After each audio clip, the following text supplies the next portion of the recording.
Kabupaten Aceh Besar diharapkan dapat turut berperan aktif mendukung upaya pencegahan penyebaran COVID-19. Kepedulian semua pihak dinilai menjadi kunci sukses dalam mengembalikan kehidupan masyarakat yang kini hidup dengan berbagai pembatasan, termasuk di sektor pendidikan.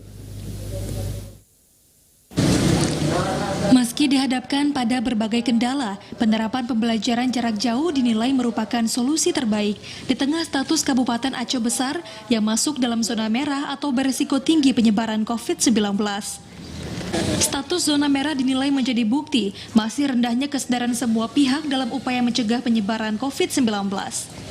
Akibatnya tak hanya sektor pendidikan, status zona merah ini turut berdampak ke sektor lainnya.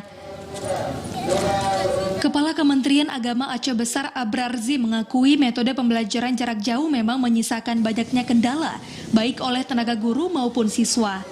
Nah, himbauan kami kepada semua madrasah ini untuk diterapkan PJJ dengan baik dan terus dilayani anak-anak didik kita mencerdaskan bangsa.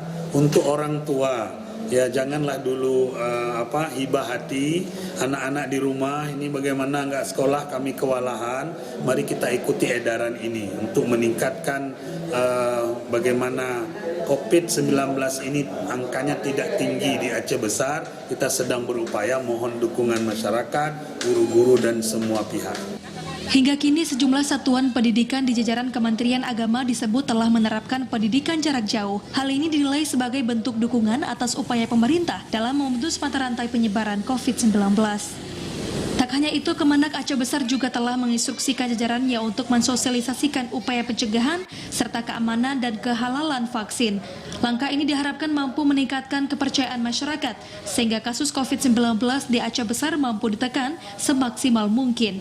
Dari Aceh Besar, Arman Konadi, TVRI melaporkan.